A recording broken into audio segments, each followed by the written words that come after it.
Bueno, primero me voy a presentar, algunos tal vez me conozcáis, otros no me conozcáis. Soy Mario Alonso Puig. Mi trayectoria fundamentalmente está muy basada en la medicina, en la cirugía, 26 años en quirófanos en distintos países y siempre muy marcada por el interés de cómo un médico puede verdaderamente conectar con otro ser humano y ayudarle a hacer frente a desafíos que a veces son francamente serios. Mi formación fue una formación muy técnica, muy científica, que yo completé buscando qué podía hacer que la comunicación, qué podía hacer que la conversación activara mecanismos en el cuerpo que favorecieran la curación. Topé con una ciencia que estaba en sus orígenes, la psiconeuroinmunobiología, que estaba empezando a investigar esto, cómo la mente, a través del sistema nervioso y del sistema endocrino, puede afectar nuestro sistema de defensa, que es el sistema inmune. Aquello me llevó a profundizar en otros campos, el liderazgo, la comunicación, y de alguna manera a tomar perspectiva sobre nuestra forma de tratarnos unos a otros, nuestra forma de hablar unos con otros, nuestra forma de entendernos a nosotros mismos, a los demás y al mundo. Y si bien la medicina es una ciencia apasionante, el ser humano es la cuestión infinita. Empiezas y nunca acabas.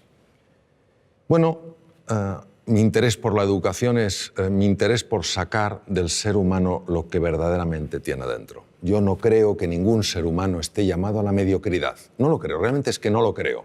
Creo que todo ser humano está llamado a la grandeza, y la grandeza no la define la cultura, la grandeza es una cosa que la define nuestra propia naturaleza. La palabra educación en el fondo quiere decir sacar de dentro, es decir, no somos cubos vacíos que hay que llenar, sino fuegos que hay que encender. Y en este sentido me gustaría contaros una historia que a mí personalmente me ha marcado mucho. He hablado en distintos foros sobre esta historia porque señala lo que para mí es la diferencia entre profesores y maestros. En 1951, en la ciudad de Detroit, nace un joven, un chico de color, que pronto nota lo que es la pérdida, porque siendo jovencito el padre se va. Y se queda la madre, una mujer que no tenía estudios, una mujer que, bueno, se había dedicado a cuidar de sus hijos, y se ve con esta situación, con la situación de que tiene que sacar adelante una familia sin que en ese momento entrara ninguna ayuda económica. Se dedica a limpiar apartamentos, a limpiar hospitales, etcétera, etcétera. Y claro, cuando uno ha vivido en la ciudad de Detroit, como he vivido yo trabajé en un hospital que se llama Henry Ford, en neurocirugía. Cuando uno ha vivido en la ciudad de Detroit, pues se da cuenta que Detroit pues, es una ciudad apasionante, pero en ciertas épocas de la historia ha sido una ciudad bastante complicada. En los años 50 verdaderamente había un apartheid, una especie de apartheid, es decir, las personas de color se tenían que sentar en sitios distintos que las personas blancas, tenían que ir a baños diferentes, etcétera, etcétera. Y claro, este chico era un chico de color, era un chico pobre y que pronto pues fue destacando no por su talento, sino por lo que consideraban que era su estupidez. Tampoco por su serenidad, sino más bien por su tendencia, su temperamento violento. Cualquiera que hubiera tenido, digamos, una bola de cristal habría imaginado que este chico habría acabado sin duda en un penal en los Estados Unidos, si no muerto en un combate entre bandas enfrentadas. Pasaba sus ratos, se olvidaba de su triste condición viendo programas de televisión, hasta que un día su madre decidió que iban a ver menos televisión y se iban a dedicar más a leer libros. Y les obligó a leer libros yendo a la biblioteca pública de Detroit, ya que ellos no tenían dinero para comprar libros, y el joven Benjamin empezó a enamorarse de los libros. Un buen día llega al colegio. Quiero que entendáis que en el colegio este niño tenía las peores notas, su performance era francamente lamentable, las notas eran pésimas y lógicamente en poco tiempo sería expulsado del colegio.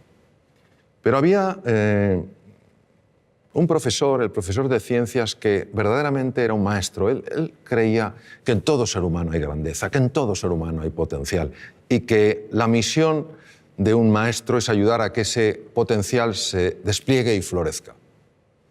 Pero no conseguía que este chico de alguna manera respondiera a los distintos intentos que había hecho para que ganara confianza en sí mismo. Un día el maestro aparece con una piedra muy rara, la levanta delante de la clase y pregunta, ¿qué es esto? Se produce un silencio porque nadie sabe lo que es eso, salvo una persona, que ya os imagináis quién era, Benjamin. Pero Benjamin era el tonto de la clase. La primera pregunta es ¿por qué lo sabía Benjamin? Benjamin lo sabía porque en la biblioteca pública se había dedicado a leer libros de ciencias y por casualidad o sincronicidad, quién sabe, había encontrado libros sobre minerales y había una foto de esa piedra. Pero ¿vosotros pensáis que el tonto de la clase se atreve a hablar?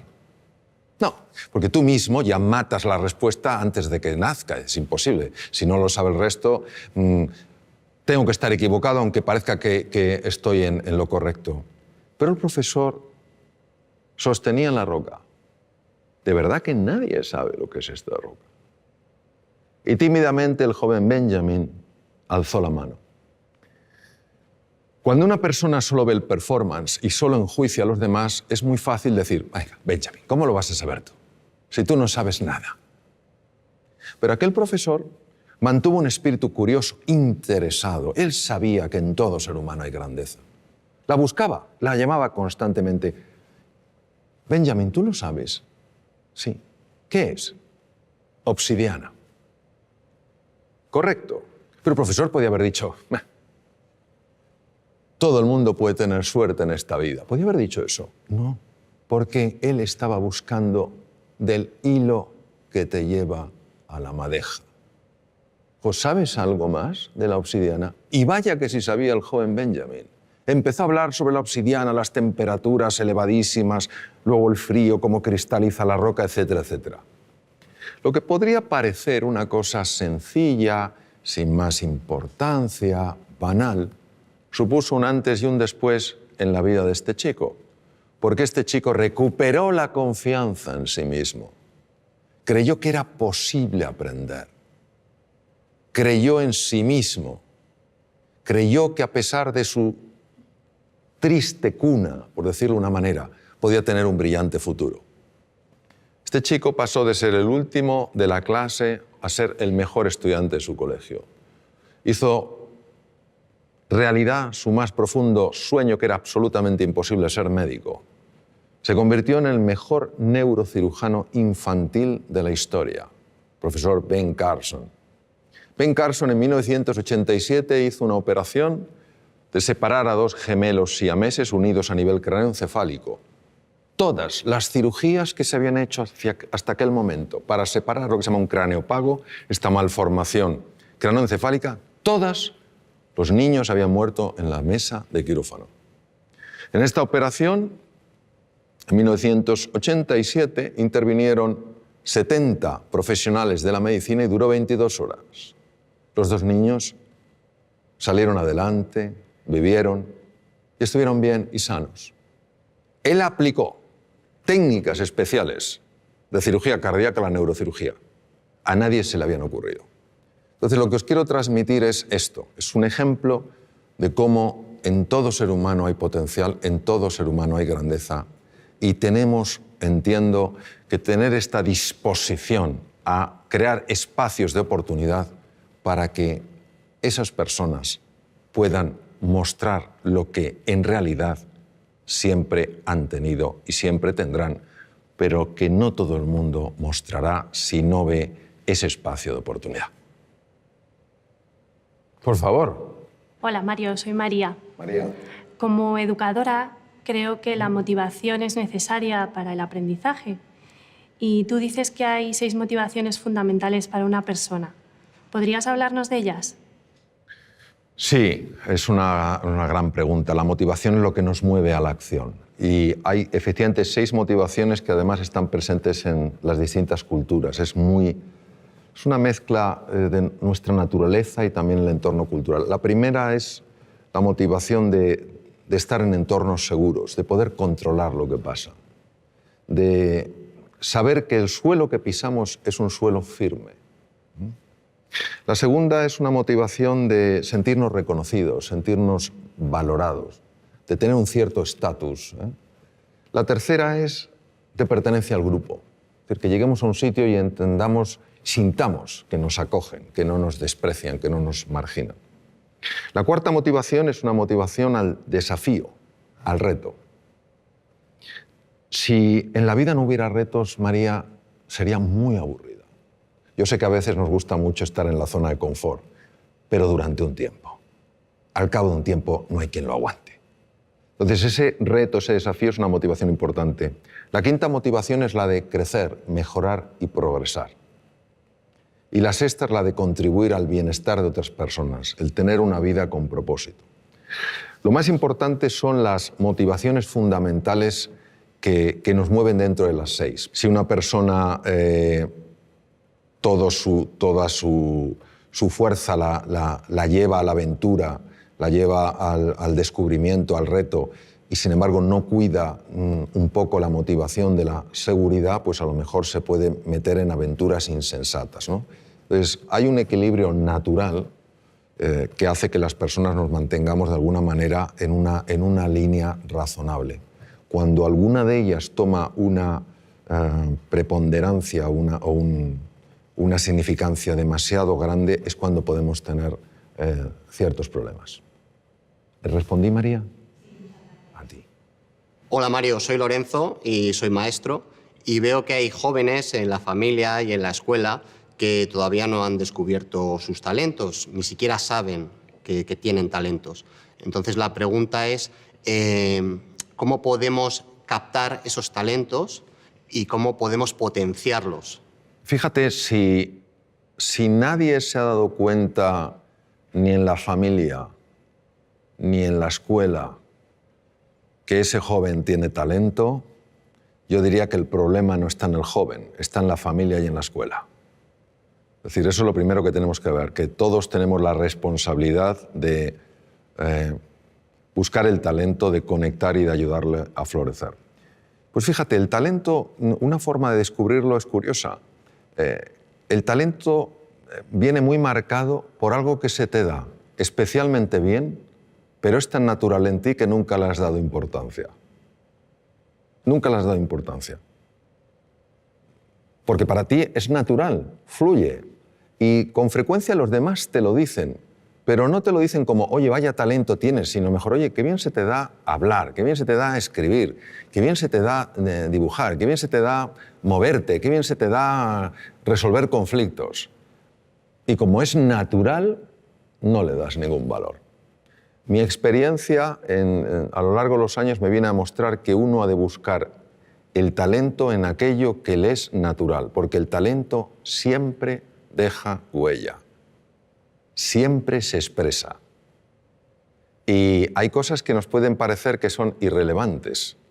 Yo, por ejemplo, me decían de jovencito, oye, cuando cuentas una historia es que nos quedamos absortos. Yo jamás pensé que esto tendría tanto impacto con mis enfermos.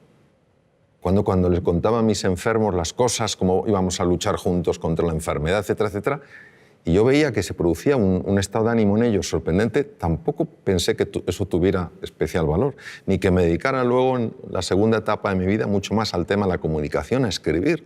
Pues eso es lo que quiero decir, que todo ser humano tiene un talento y ese talento va dejando huellas, va mandando mensajes y tenemos que ser un poco más sensibles para entender que el talento tiene muchas formas. Y luego, por otra parte, te diré, Lorenzo, que es muy importante mirar a todo ser humano como se mira aquello que ves como sumamente valioso. De toda la conversación, lo más importante es la forma de mirar. Porque la forma de mirar tiene la capacidad de transmitir con enorme hondura cómo tú estás viendo a esa persona. Cuando tú miras a un ser humano como se mira aquello que es valioso, como somos espejos frente a espejos, esa persona empieza a reconocer su propio valor. Y en ese reconocimiento es más fácil que cualquier talento, cualquier capacidad encuentre un espacio natural para desplegarse. Yo creo que para mí eso es clave. Ver a todo ser humano como grandeza en potencia. Unos lo expresarán en mayor o menor grado, pero esa grandeza está en todo ser humano. Hola Mario, mi nombre es Antonio, soy maestro de educación primaria Y mi pregunta es la siguiente. En alguna entrevista mencionas a Gandhi, que sabemos que era abogado de formación, pero nunca ganó ningún pleito. Pero, sin embargo, podemos decir que llegó a cambiar el mundo. Entonces, ¿nos podría explicar este ejemplo y, sobre todo, cómo aplicarlo al ámbito educativo? Sí, la historia de Gandhi es una historia verdaderamente, yo diría, sorprendente. Gandhi padecía lo que se podía llamar una enorme timidez, una timidez profundamente limitante. Como tú has comentado, él se formó como abogado en Inglaterra, ejerció en Bombay y no ganó ningún pleito. Un abogado tiene que tener una buena retórica, tiene que tener una buena capacidad de comunicación. No la tenía. Tuvieron un problema, un familiar que vivía en Sudáfrica, tuvo un problema legal y consideraron la familia que si el joven Mohandas, su nombre es Mohandas, Mahatma quiere decir alma grande, Mohandas Gandhi fuera allí, a lo mejor en el camino se espabilaba, como cuando se manda a un hijo o a un sobrino que se va al extranjero, a ver si con el aire se espabila. Y entonces, ¿qué pasa? Que algo le sacudió profundamente la injusticia que vio. Y este es un punto clave, porque cuando el corazón de un ser humano es tocado con tal nivel de impacto, el cerebro empieza a operar de una forma radicalmente distinta. Entonces Gandhi fue un hombre que ya ni siquiera movilizaba a la gente por su capacidad de comunicación, su simple presencia ya movilizaba. ¿Qué nos quiere decir esto? Nos quiere decir un poco pues lo que hemos estado hablando antes, que no cabe duda que el elemento genético cuenta, ¿cómo no va a contar? No es el definitivo.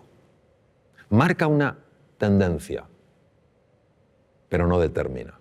Influye, pero no determina. ¿Qué ocurre? Que para que uno dé la vuelta a esa tendencia tiene que tener una fuerza, una motivación. Antes preguntaba María por la motivación. Una motivación lo suficientemente potente para que el cerebro empiece a trabajar de una manera radicalmente distinta. Es lo que te diría. Por eso nunca hay que dar a nadie por perdido. Imaginemos que hubieran dicho, este Mohandas, que no sabe ni siquiera hablar en un juicio. El ser humano siempre nos va a sorprender. Es lo que te diría yo. Y enhorabuena por tu profesión porque es preciosa. Y a la edad en la que tú intervienes, el impacto es impresionante. Impresionante. Mi nombre es Pablo y te quería preguntar ¿cuál es para ti la clave de la educación? Querer a los niños. Para mí la clave de todo en la vida es querer. Querer a las personas con las que estás, quererte a ti, querer a la vida, querer a la naturaleza, querer el progreso, querer el bienestar, es querer. Porque si tú quieres, vamos a suponer que estamos hablando de educación infantil, si tú quieres a un niño, harás todo lo que esté en tu mano para ayudarle a salir adelante. Si tú quieres a un enfermo y le quieres de verdad y no sabes hacer una operación quirúrgica determinada, buscarás a una persona que la haga mejor que tú. Es querer. Donde el ser humano entiendo que tiene un desafío es en el querer, pero en el querer de verdad a la otra persona. Querer que salga adelante, querer que florezca, querer que sea plenamente feliz. Y cuando esto se ha aplicado en entornos como la medicina, los enfermos están más sanos. Cuando se aplica en la empresa, la gente es más feliz. Cuando se aplica en la universidad, se aplica en el colegio, se aplica en la escuela, los niños tienen mejores resultados. Para mí esa es la clave. Querer y, si me dijeras, y otra, creer. Creer. Y es fundamental que entendamos que creer, la fe, no es un acto del entendimiento, es un acto de la voluntad. O sea, si fuera el entendimiento, ¿para qué necesito la...? Si lo veo, pero elijo eso. Elijo tratar a las personas como si todas tuvieran potencial, aunque no lo hayan expresado. Y eso se transmite con la mirada, se transmite con el gesto, se transmite con la respuesta que tenemos ante el error, la respuesta que tenemos ante el acierto, el acompañamiento que llevamos a cabo. Creo que a veces complicamos mucho las cosas. Creo que lo verdaderamente valioso es tremendamente sencillo. Y yo creo que son cuatro principios que si se aplican, querer a las personas, creer en ellas, valorarlas y potenciarlas. Si hacemos eso, a mí personalmente me parece que todo funciona. Si no les queremos, no creemos en ellos, no les valoramos y no les potenciamos, pues yo creo que tenemos otra historia. Yo soy padre de 2 hijos, cada uno diferente. El cociente intelectual solo influye en un 8% aproximadamente del éxito en la vida. ¿Qué es el otro 92%? ¿Cómo conseguimos el otro 92%? Bueno, vamos a ver, Juan. Cuando se habla de porcentajes, hay que entender que siempre hablamos de forma aproximada. Eso es como cuando a veces me dicen, oye, Mario, ¿es verdad que solo se utiliza el 1% del cerebro? Digo, ¿es que acaso conocemos cuál es el 100%? Si no conocemos cuál es el 100%, no podemos saber lo que es un 1%. Pero hay muchos estudios que avalan lo que tú has dicho. Es decir, el test de cociente intelectual, que se llama corrientemente de coeficiente intelectual, lo correcto es de cociente intelectual, fue creado en 1912.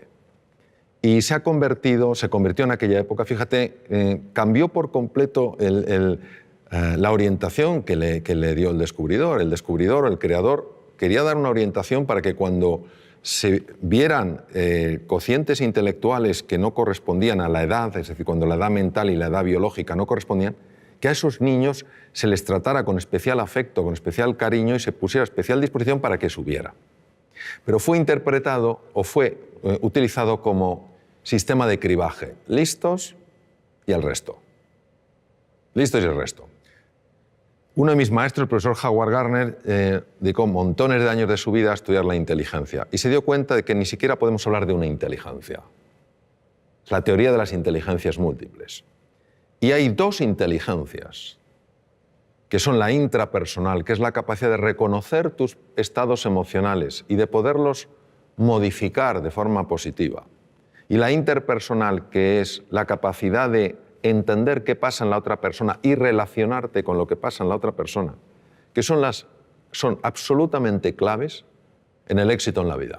Una persona que no sepa gobernar sus estados de ánimo, que un día se levante sin ganas de hacer nada y ese estado de ánimo no lo pueda alterar, o que un día tenga ira y no sepa canalizar de una manera positiva y adecuada esa ira, o tenga miedo y no pueda superar su miedo, es difícil que progrese en la vida.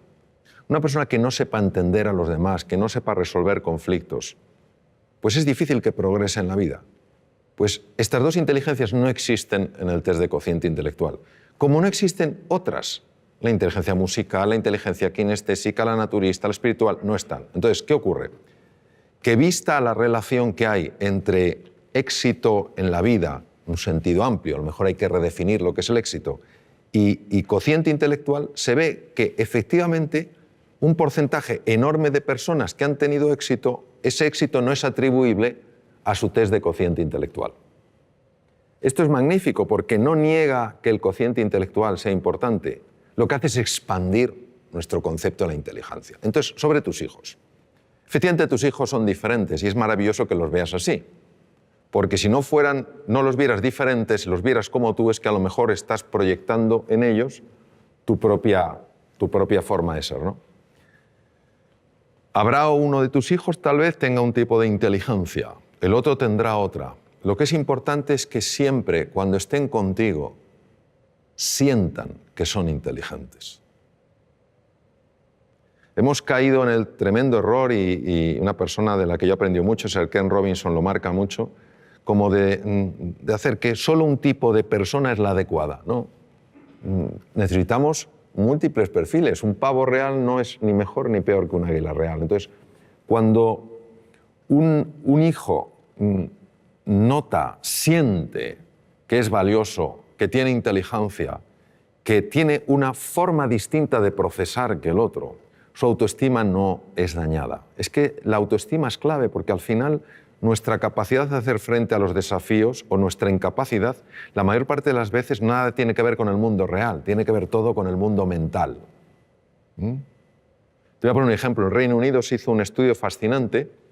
Se hicieron dos grupos, se buscaron dos grupos de estudiantes homogéneos en cuanto a edades, aproximadamente con el mismo background cultural, pero con dos diferencias. Una de ellas era que uno de los grupos eran teóricamente chicos bastante más inteligentes que el resto según el test de cociente intelectual. Pero estos que eran más inteligentes objetivamente de acuerdo al test de cociente intelectual pensaban que la inteligencia era algo fijo, que no se podía expandir. El otro grupo era un grupo de chicos teóricamente con menor inteligencia según el test de cociente intelectual, pero que creían que la inteligencia con el esfuerzo se expande. Les pusieron una serie de problemas de matemáticas complejos. El grupo de los chicos, entre comillas, más inteligentes, al ver que no lo podían resolver y dar por hecho que la inteligencia no se expandía, abandonaron. El tiempo no era un tiempo reducido, les daban tiempo. Abandonaron diciendo, si no lo soy capaz de entenderlo, no hay nada que hacer. Me falta la inteligencia necesaria para hacer frente a este problema. Los otros chicos tampoco sabían, y de hecho partían de un nivel inferior, pero creían que la inteligencia se expandía con el esfuerzo y siguieron y resolvieron los problemas de matemáticas. Es decir, quedaron mejor. Y eso es lo que te quiero decir, que el componente emocional, el componente autoestima, el componente confianza en ellos y en sus posibilidades es absolutamente crucial. Ellos acabarán encontrando su camino, pero no encontrarán su camino si creen que no son capaces de encontrarlo. Para mí tu libro Reinventarse es una magnífica lectura para momentos complicados y personas que pueden necesitar un cambio en su pensamiento. La pregunta es, ¿qué dice la ciencia acerca de ese cambio de pensamiento? Bueno, la ciencia, Lorenzo, incluye múltiples campos. Entonces me voy a referir, si te parece, a la neurociencia. ¿Te parece?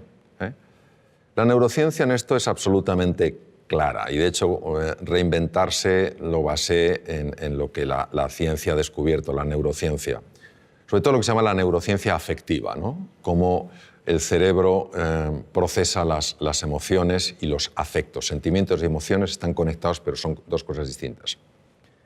Y es un tema fascinante que, fíjate la envergadura que tiene, que ya nuestro premio Nobel, Santiago Ramón y Cajal, premio Nobel en 1906, ya lo intuyó. En aquella época era imposible con la tecnología del momento poderlo demostrar, pero era un hombre tan absolutamente genial en su forma de ver las cosas que él lo intuyó. Cuando dijo, todo ser humano, si se lo propone, puede ser escultor de su propio cerebro.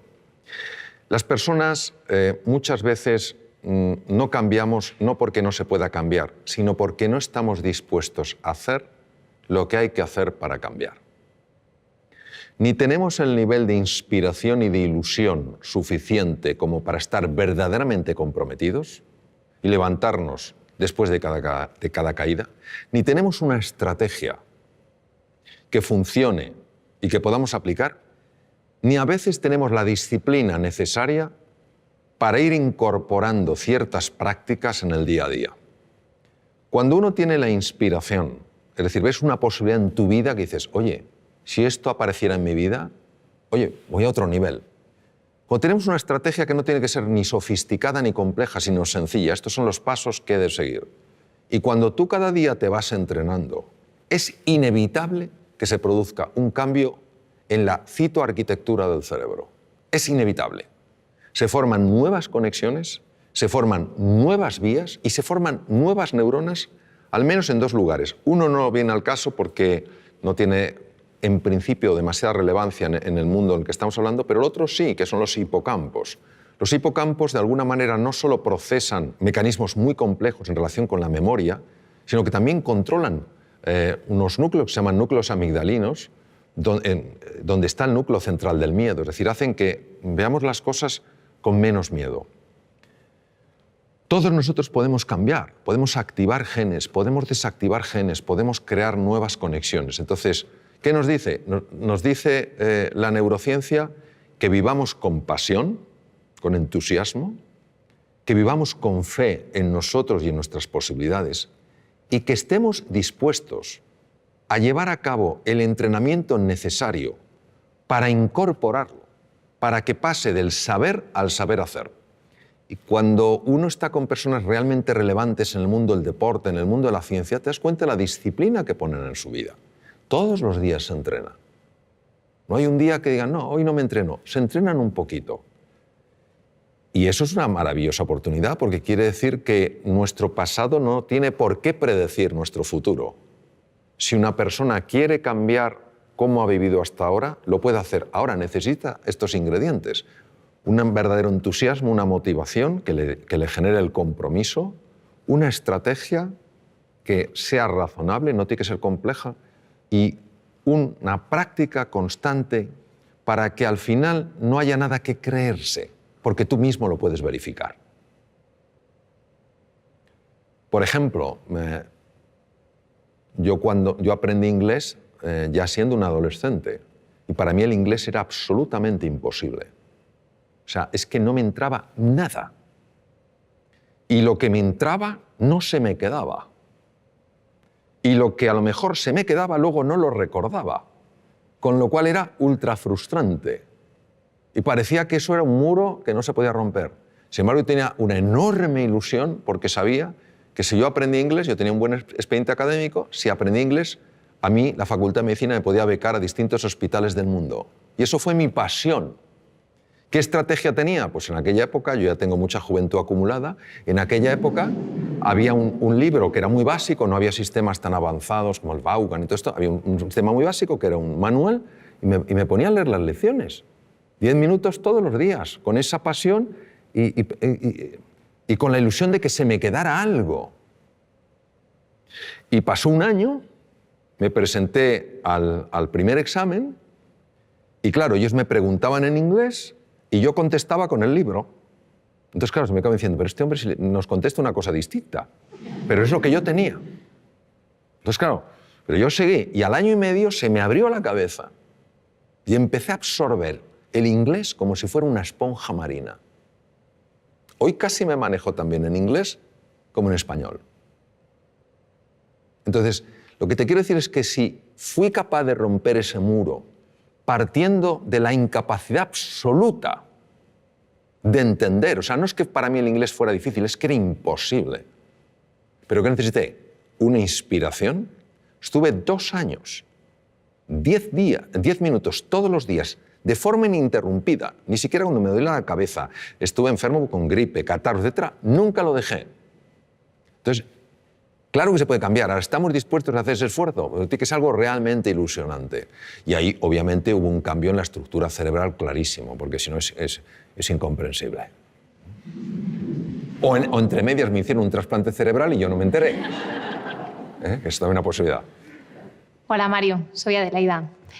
Como madre de 2 hijas, nos ocupamos en casa de decirles que son queridas, a pesar de que no se coman toda la comida que tienen en la mesa, a pesar de que cometan equivocaciones, incluso a pesar de que discutimos y peleamos. El caso es que tienen dificultades cuando se enfrentan a situaciones nuevas. Entonces, ¿cómo podemos hacer nosotros como padres para ayudarles a que se enfrenten a esos miedos? Pues viendo que nosotros nos enfrentamos a los nuestros. ¿Sabes lo que pasa? Yo también tengo 3 hijos y resuena mucho conmigo o resuena mucho en mí lo que dices tú. Es difícil que los hijos aprendan valentía de los padres, porque les queremos tanto que nuestro miedo a que les pase algo, nuestro miedo a que sufran, nuestro miedo a que lo pasen mal, hace que muchas veces tomemos una actitud hiperprotectora. Y a veces son amigos suyos, otros familiares, los que dicen atrévete, prueba esto, etcétera, etcétera. Entonces, yo te diría, en relación a tu pregunta, es decir, como madre, ¿qué puedes hacer? Bueno, en primer lugar, entender que es normal que nuestros hijos se den golpes, es normal que nuestros hijos experimenten frustraciones y es normal que experimenten dolor, si no, no hay crecimiento. Y a veces los tenemos un poquito entre palmitas, como que no le pase nada, no vaya a sufrir. No. Yo lo que te diría es que hagas 3 cosas. Lo primero es valorarles. Tú ya les estás valorando. Les valoras como personas. La segunda es desafiarles. Es importante que les desafíes para que ellos crezcan.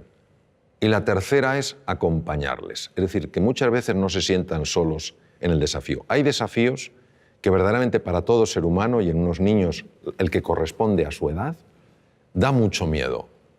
Si se sienten acompañados, lo cual no quiere decir llevarles de la mano, si se sienten acompañados se atreven mucho más. Yo haría esas tres cosas, sencillamente valorarles, desafiarles y acompañarles. Y luego dejar que la naturaleza obre. La realidad y el mundo real, al menos como yo lo veo, es mucho más benevolente que el mundo mental. El mundo mental nos monta unas historias. Yo creo que es experiencia de muchos, si no de todos los que estamos aquí, como cuando alguna cosa nos ha dado miedo y hemos dicho, tengo que hacerlo, y le hemos dicho, pero si no era para tanto. Si no era para tanto. El miedo tenemos que verlo no como un oponente, sino como un compañero imprescindible para crecer. Cuando una persona siente miedo, estamos hablando de los miedos habituales, no estoy hablando de ante el depredador. Cuando una persona siente miedo es porque está tocando las barreras, los límites de su zona de confort. Y esa es la llamada para estirarse. Esa es la llamada para crecer. Toda la magia está fuera de la zona de confort. Todos tenemos miedo.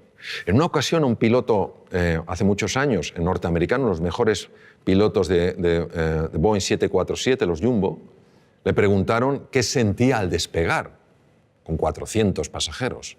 Y él dijo, miedo. Y el que entrevistó dijo, Dios mío, ¿pero cómo puede tener usted miedo? Así que dijo, no, yo tengo miedo, que no es lo mismo que el miedo me tenga a mí. Cuando yo tengo miedo, tengo un nivel de atención, un nivel de alerta, un nivel de eficiencia que no tendría si para mí fuera algo banal, estaría mucho más despistado. Ahí estoy atento. Pero el miedo no me tiene a mí, es decir, yo no estoy en pánico. Es completamente diferente. Entonces ese puntito tenemos que verlo. Y luego que vean en ti también, como yo procuro, con mis errores, por supuesto, que vean en mí que hay una coherencia entre lo que decimos y lo que hacemos. Porque al final nuestros hijos no van a hacer lo que les digamos, van a hacer lo que vean. Hola Mario, mi nombre es Fernando y soy director pedagógico en un colegio. Mi pregunta está relacionada con el micromundo que es siempre un aula. ¿Por qué es tan importante el estado de ánimo de alumnos y profesores en el proceso de aprendizaje y qué estrategias podemos utilizar para conseguir que ese estado de ánimo sea el óptimo? Me gusta especialmente de tu pregunta que incluyas tanto alumnos como profesores, porque creo que es importantísimo valorar el estado de ánimo del profesor. Un sistema educativo que no valora el estado de ánimo del profesor, creo que se equivoca profundamente. El profesor es el elemento más importante del sistema educativo. No es la tecnología, no es el aspecto de las aulas ni el tamaño de los campos deportivos. Es el profesor. Y si un profesor ha perdido el ánimo, ánimo es alma, se ha desanimado, es importante ayudar a esa persona a que recupere el ánimo porque, primero, es una profesión importantísima. Segundo, porque lo necesita para estar bien y lo necesita para enseñar bien. E igual pasa con el alumno. Si un alumno ha perdido el ánimo, es muy difícil que pueda captar nada. ¿Por qué es tan importante? Nosotros somos hijos de Descartes. Y Descartes, filósofo del siglo XVII, padre de la filosofía racionalista, obviamente fue un hombre muy brillante. Sin embargo, dijo algo que penetró mucho en el inconsciente colectivo y vivimos de acuerdo a aquello.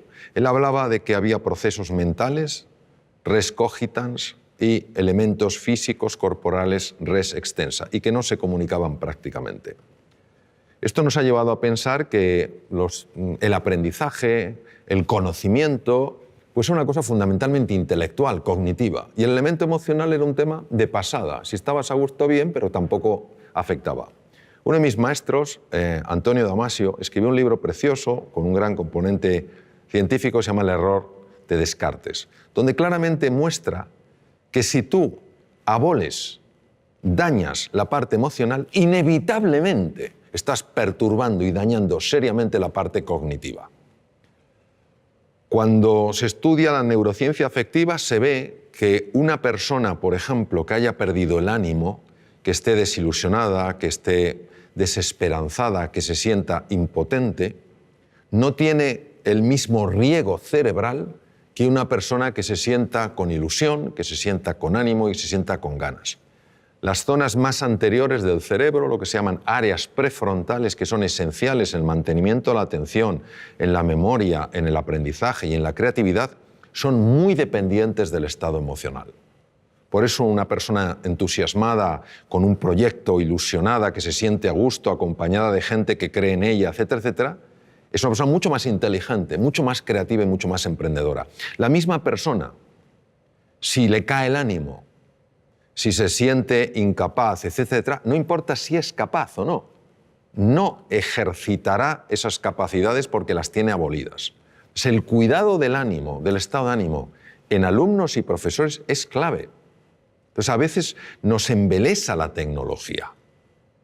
Y está muy bien la tecnología. El elemento esencial siempre será el profesor y su relación con el alumno. Siempre, afortunadamente, será un elemento humano. Esto será insustituible. Entonces, por eso me parece clave. Cuando uno sabe que esto es importante, lo puede cuidar. Entonces, ¿qué se puede hacer? Lo que se puede hacer es, sencillamente, crear un espacio de verdadera escucha donde las personas, sin ningún tipo de miedo, puedan transmitir lo que sienten y lo que necesitan y no tener que ocultárselo. Y si un profesor dice, he perdido el ánimo, es importante creer en esa persona, valorarla, desafiarla y acompañarla a que lo recupere. Si ni siquiera esa persona transmite que ha perdido el ánimo, porque no siente que hay un espacio dispuesto a escuchar eso, ¿cómo la vamos a ayudar? Si un alumno en un momento determinado se siente desanimado, qué importante es que pueda transmitírselo a un profesor para que le ayude. Tenemos un concepto absolutamente obsoleto de lo que es la inteligencia, lo que es la creatividad. Creemos que son capacidades fijas. El propio Daniel Goleman hizo un estudio en un barrio de Boston. Yo ejercí como cirujano en Boston. Un barrio que se llama Roxbury, que es un barrio muy complicado. Niños con cocientes intelectuales muy bajos. Empezó a ilusionarles, empezó a motivarles, empezó a hacerles creer en sí mismos y en sus posibilidades. Pasado unos meses, les volvieron a hacer un test de cociente intelectual, que lo lógico es que hubieran sacado la misma puntuación y algunos sacaron 20 puntos más. Entonces, lo que no podemos es creer que el ser... Qué bien lo decía Ortega y Gasset. Decía, el ser humano no es un participio, sino un gerundio. No estamos hechos del todo, sino que nos vamos haciendo. La inteligencia se va haciendo, la creatividad se va haciendo, todo se va haciendo. Y la conexión es el ánimo que tienes, la ilusión. Pues curiosamente esto, a pesar de toda la investigación que hay que lo refuerza, sigue siendo en muchos medios una rareza. Es como una conversación que no se tiene. Parece que estamos en el siglo XVII. Que hemos avanzado mucho tecnológicamente, pero no tenemos el tipo de conversación que a lo mejor podríamos tener para tocar temas de esta envergadura. Y no hay nadie que no tenga momentos con el ánimo caído y necesite que alguien le ayude a levantarlo. Si lo podemos expresar con confianza, si podemos abrir nuestra vulnerabilidad sin sentirnos en peligro, es que todos ganamos. Eso es lo que yo te diría. Hola, Mario. Me gustaría que nos contaras algunas técnicas, consejos o pautas que transmitir a nuestros hijos cuando se ponen nerviosos ante un examen. Esa situación de estrés, de nervios que vivimos, ¿cómo manejarla? El estrés es un campo muy amplio y de gran calado. Entonces, yo lo que te diría es que la razón por la que nos ponemos nerviosos la mayor parte de las veces no es por el hecho en sí, sino por la historia que nos estamos contando acerca del hecho. Es decir, hay un examen y esto obviamente es una prueba. Vamos a ver, si no tienes ni idea del contenido, es normal que estés nervioso. Es decir, pero eso ni lo estamos considerando aquí. Es decir, una persona que se va a un examen y no ha estudiado nada, ya le puede decir, ponte a hacer un poco de mindfulness. No te va a venir la ciencia infusa. No te va a venir la ciencia infusa. O sea, no te va a venir la ciencia infusa. Entonces, estamos hablando de una persona que por lo menos ha hecho un esfuerzo, tiene un cierto conocimiento del contenido y lo que quiere es expresarlo bien. ¿Por qué se pone especialmente nerviosa esa persona? Por lo que se está contando a sí misma. Hay un diálogo interno que es absoluto ruido mental que está diciendo, anda que si sale la pregunta que no te sabes, anda que si no lo escribes bien. Es un discurso que ha sido fotografiado con técnicas de resonancia funcional magnética en cuanto a activación de centros cerebrales, ¿no?, que corresponden a ese discurso, ¿no? Yo te diría que hay varias cosas que sabemos que ayudan a reducir ese estado de ruido, vamos a llamarlo ruido mental, es decir, ese nerviosismo como consecuencia de ruido mental. En primer lugar es hacer ejercicio físico. El ejercicio físico por sí solo tiene la capacidad de reducir el ruido mental. El ejercicio físico no implica apuntarse a un gimnasio, sino moverse más. En segundo lugar, poderlo hablar con alguien de confianza, poder hablar el sentir, poder contar el sentir. Y a veces, si no tienes a nadie, escribe lo que te preocupa, pero en un papel tan pequeño que casi no lo puedas ver. Porque el cerebro está interpretando que si puedes poner el problema en un tamaño tan pequeño es que el problema no es tan grande. ¿Vale?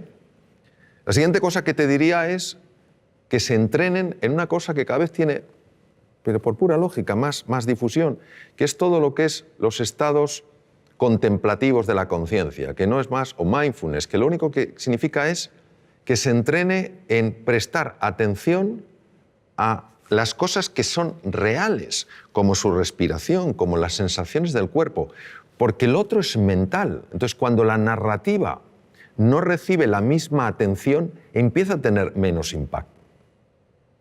Y hay una cosa que es clave en el adiestramiento, y yo he visto su tremenda eficacia, que es acostumbrarte a traer la atención al aquí y a la ahora. Es decir, por ejemplo, vamos a suponer que uno de tus hijos está preparándose para el examen y está nervioso como puede estar uno de los míos y cualquiera de nosotros. Esto es una cosa que todos podemos compartir y relacionarnos perfectamente con esa situación.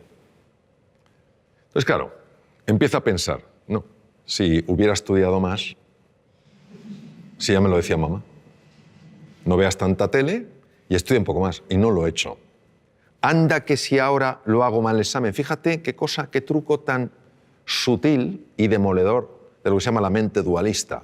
Te está llevando para atrás a lamentarte y te está llevando al futuro a preocuparte. Te priva de fuerza en el presente. Y una cosa que procuro entrenar todo lo que puedo es cuando veo que me estoy lamentando de algo del pasado, inmediatamente vengo al presente. Porque caemos en la tentación de pensar que cuando miro atrás para lamentarme de algo no lo volveré a repetir. Es mentira. Es un truco para que te sientas fatal. Eso es como cuando uno ha decidido reducir su ingesta, lo que come, y llega el momento del postre. Y se acerca el camarero y te dice, por cierto, la especialidad aquí son los postres. Y entonces tímidamente preguntas, ¿no tendrá algo de chocolate? Y dice, señor, la mejor tarta de chocolate del mundo. Entonces es como un deseo irrefrenable de comerte esa tarta de chocolate. Entonces te la comes y cuando te la has comido empiezas a sentirte culpable. No me la tengo que haber comido. Es la misma mente jugando de tal manera que te tenga siempre atrapado. Primero, hace que esa tarta de chocolate sea absolutamente tentadora. Y lo segundo, hace que te sientas culpable. Yo me pregunto, ¿hay alguien que por sentirse culpable ha cambiado alguna conducta? No. Llega la próxima tarta de chocolate y vuelves a caer. Entonces, lo que te quiero decir, cuando se habla tanto del aquí y el ahora, parece que tiene una connotación metafísica o filosófica. No es así, es tremendamente práctica. Cuando tú estás aquí y ahora, la mente no tiene la capacidad de meter tanto ruido. Lo que genera nervios es la mente. Pongamos el ejemplo de un opositor. Este sí que es un examen donde una persona se juega 3, 4, 5 años de estudio, 13 horas diarias, saliendo como mucho un día o medio día a la semana, y hipotecando toda su vida profesional a ese examen. 300 temas, se lo sabe. Llega, le dan al bombo, tema 120 y se queda en blanco. Se retira, se levanta la silla, se va y justo le sale el tema 120. ¿Se lo sabía? Sí. ¿Por qué no ha salido? Porque la narrativa ha empezado a decirle, nunca serás notario. Ese es el problema. Es un entrenamiento. Porque hay que ir en contra de un condicionamiento mental previo. El tema es, ¿cuánto nos va a costar? Yo no creo que esa es la pregunta. La pregunta es hasta dónde nos puede llevar. Hola Mario, soy María. ¿Nos podrías contar qué es el mindfulness y cómo funciona y qué evidencias científicas tiene? Sí, claro que sí, María. Lo que pasa es que lo voy a contar de una manera muy visual, porque yo creo que lo vamos a ver mejor. Vamos a suponer que tú y yo estamos dando un paseo, entramos en un parque y vemos un lago, no muy grande, pero un lago. Entonces nos asomamos a ver qué hay en el fondo del lago y si el lago es profundo o no lo es. Pero no podemos ver el fondo. ¿Por qué no lo vemos, María?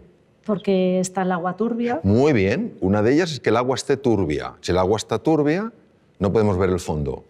Y si el agua no estuviera turbia, sino que fuera absolutamente cristalina, ¿por qué no vemos el fondo? Pues a lo mejor no vemos porque ese agua está agitada. Vamos a suponer que conseguimos que ese agua se serene, que ese agua se tranquilice. Entonces podemos ver el fondo, que puede tener una gran profundidad, ¿verdad? ¿Y qué hay en el fondo? En el fondo puede haber grandes tesoros, ¿no?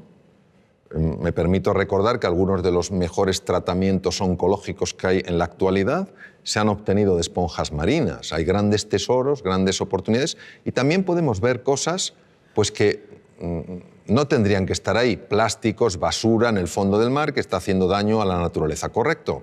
Eso es lo que hace el mindfulness.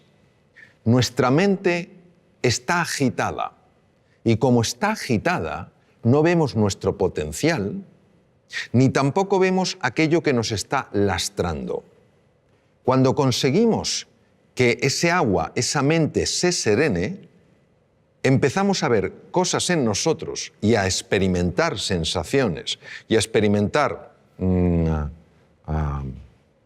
realmente descubrimientos, revelaciones en el sentido de cosas que estaban veladas y se ven, que tienen un poder transformador en la vida. Y también empiezas a ver aquellas cosas que no habías visto de ti y que realmente te están haciendo la vida difícil. Y a veces, para poder limpiar un poco el agua, hay que descubrir dónde está la suciedad. Esto es lo que permite el mindfulness. El mindfulness es un ejercicio puro de la atención para serenar esa mente que por razones que todavía no conocemos está agitada.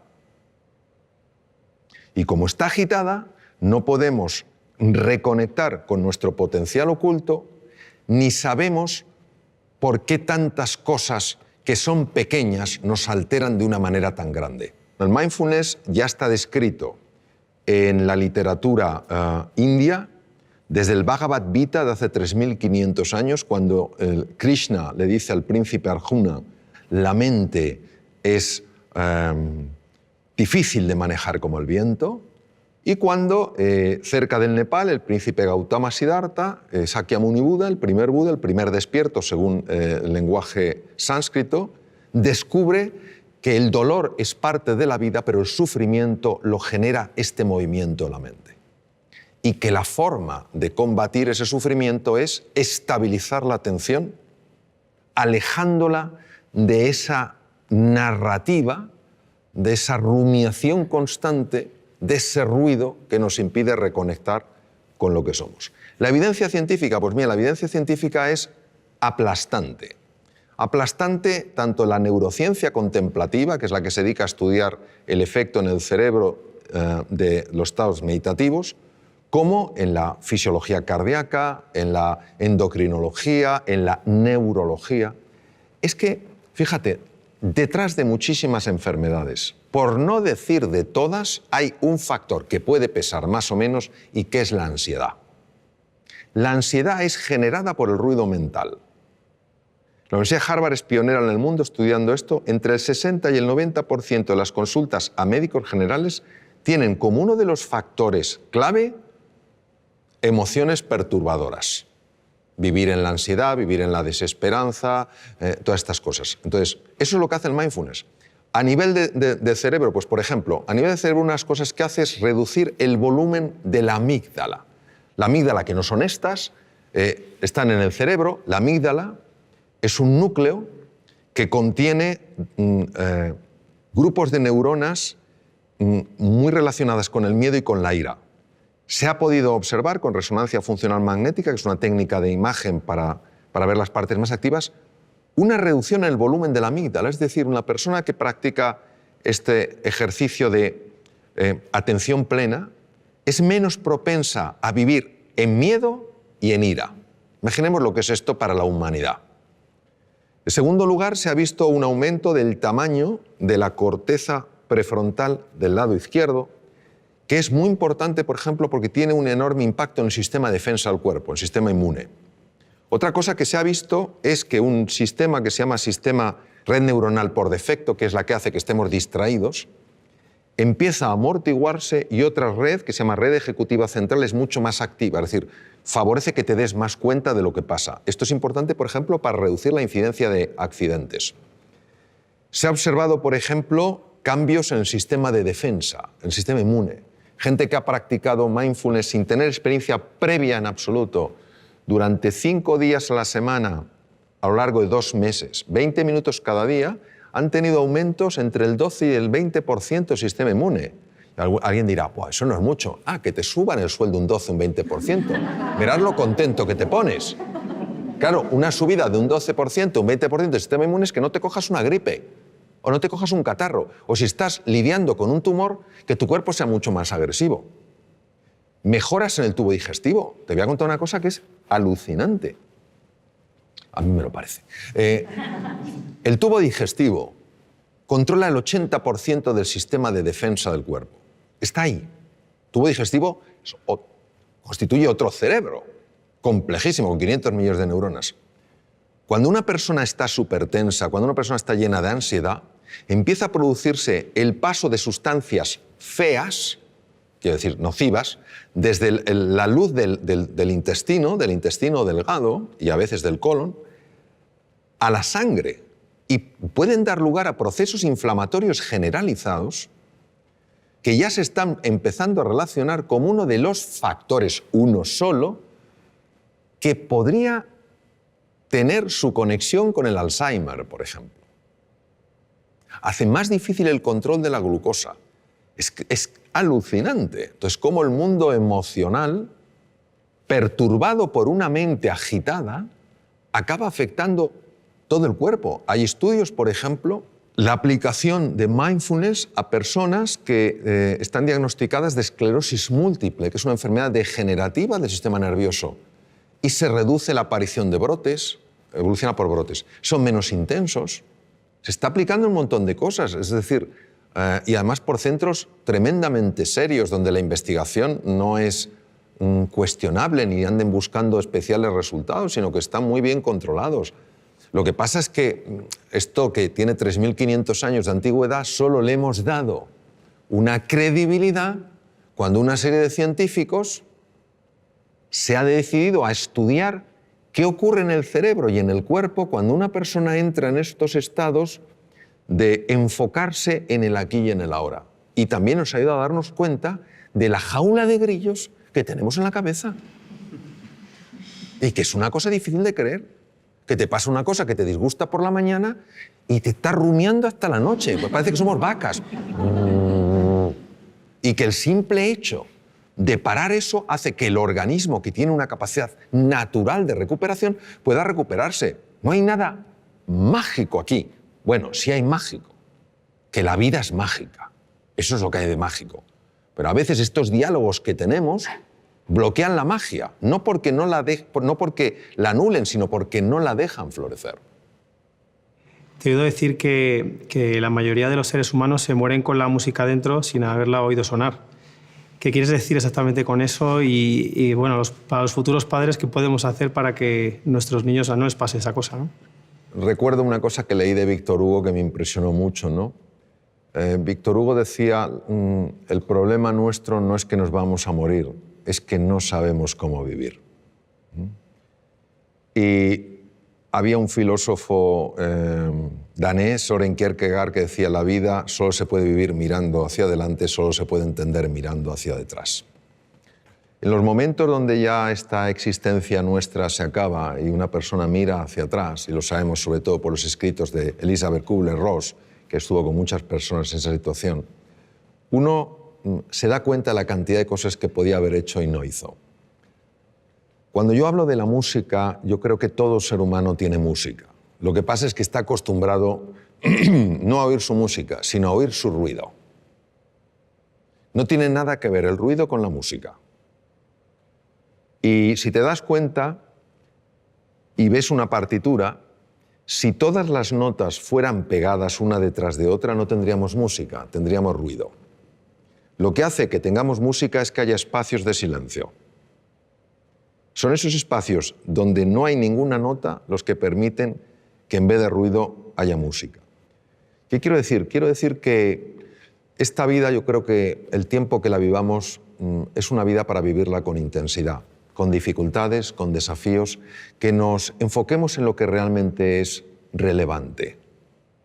Que cuando llegue el final de nuestra vida, digamos como Neruda, confieso que he vivido. Que podamos decir, confieso que he vivido la vida y no que la he visto pasar.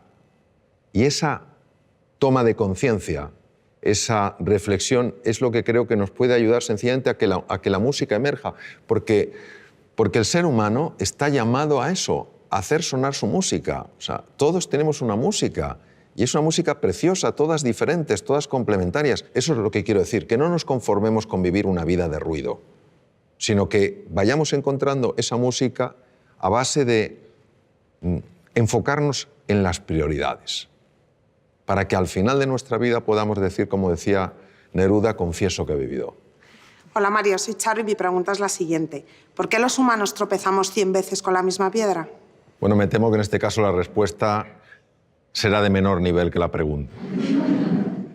Yo creo que los seres humanos tropezamos 100 veces sobre la misma piedra por falta de humildad.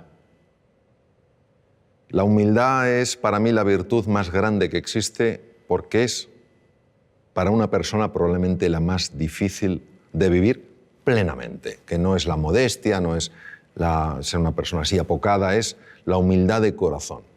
Cuando una persona es realmente humilde, y no lo digo por mí porque desafortunadamente no lo soy, pero sí por personas con las que he estado, grandísimos seres humanos con una humildad aplastante, son personas que tienen mentalidad de principiante. Es decir, puede ser un premio Nobel y te está escuchando como si fuera un alumno tuyo. Pero ¿yo qué le puedo enseñar a este hombre? Pero está plenamente ahí. Cuando comete un error, lo que más le interesa no es buscar culpables ni en él, ni en ella, ni en los demás, sino averiguar qué es lo que ha pasado. Es una mentalidad mucho más científica, interesada, curiosa, que una mentalidad enjuiciadora. Porque creo que cuando una persona es humilde y tropieza con una piedra, está dispuesta a reconocer que ha tropezado con una piedra y no a intentar ocultarse ante sí misma o ante los demás qué ha sucedido. Porque creo que cuando una persona es humilde y tropieza con una piedra, se deja asesorar, pregunta, escucha, pide ayuda y se deja ayudar. Creo que nuestra soberbia nos mata, literalmente. No queremos aceptar las cosas como son. Queremos que sean a nuestra medida. Queremos que la vida se pliegue a nuestros deseos. Por eso no fluimos con la vida. Cuando aparece algo que no nos gusta, nos preguntamos ¿por qué? En lugar de ¿para qué? Y todo eso creo que es lo que hace que nos cueste aprender. Y si yo lo llevara a una metáfora, creo que la vida se vive en plenitud cuando el que pilota el coche es la conciencia y en el copiloto va el ego. Pero cuando el ego es el que pilota, Te puedes tropezar 100, 1000, 100.000 y nunca aprenderá. Bueno, creo que ha llegado el momento ya de terminar. Aparte de expresaros mi profunda gratitud por las dimensiones tan amplias y profundas de vuestras preguntas, pues un poco resumir, tal vez desde otro ángulo, lo que hemos estado hablando, que es que el ser humano es indivisible. O sea, una persona puede tener un hígado, pero una persona es más que su hígado. No somos casos clínicos interesantes, sino seres humanos completos. Y que la faceta física, el cuidado del cuerpo, de la nutrición, el hacer ejercicio físico es muy importante. La faceta mental, dormir bien, dormir suficiente es importante. Es más importante dormir que comer, fisiológicamente hablando. Que la faceta mental es clave, que tenemos que aprender todos a gestionar mejor nuestra mente, a enfocarnos en lo esencial, a usar un lenguaje que nos ayude, no que nos anule, a interpretar las cosas de una forma que nos permita salir adelante, no quedarnos atascados, ¿no? Que el elemento afectivo es esencial, buscar lo positivo en las cosas, más que los porqués, los paraqués, más que los esques, pues tal vez los hayques, a lo mejor más que solo me queda, pues los aún me queda, ¿no? Y que luego hay una dimensión espiritual en la existencia humana que es muy importante y que nos abraza a todos, que es la vida con propósito, es decir, que nuestro propósito no es solo experimentar la felicidad, sino ayudar a otros seres humanos también a ser felices. Decía Martin Buber, un magnífico filósofo alemán, decía que se puede vivir como si fueras el centro de una circunferencia o se puede vivir como si fueras el centro de una elipse. Qué bonito, porque la elipse tiene dos centros, tú y yo, y así es como se construyen nosotros. Yo creo que todos en la dimensión espiritual lo que estamos llamados es a construir un nosotros, a ayudarnos en este viaje fascinante que es la vida, en nuestras distintas facetas, y que la educación, se valore o no, es increíblemente valiosa. ¿Cuántas cosas no tendríamos que padecer si las hubiéramos aprendido a edades más tempranas? ¿Cuántos conflictos no surgirían si los hubiéramos aprendido a resolver en un entorno escolar cuando éramos más jovencitos? ¿Cuántos dones conoceríamos si los hubiéramos descubierto? Entonces, la educación es tarea de todos y yo creo que nuestra responsabilidad es, cada uno en la medida de sus posibilidades, ayudar a valorar verdaderamente no solo la importancia de la educación, sino la enorme importancia del maestro, la enorme importancia de la relación con el estudiante, valorar al estudiante porque es la persona que está en el momento cumbre de la vida para aprender y descubrir, y entender que esto puede dar un gran sentido a nuestra vida, porque no es solo lo que nosotros logremos, es también el legado que vamos dejando y que puede afectar a muchas generaciones. Tú cambias un sistema educativo, lo mejoras y eso puede tener un impacto como cuando tiras una piedrecita en un estanque y las ondas se extienden por todas partes. Pues eso, os animo a que cada uno, donde esté, como pueda, en la manera en que vea, viva de acuerdo a unos principios que en el fondo lo único que buscan es darle al ser humano su verdadera dignidad y su grandeza. Gracias.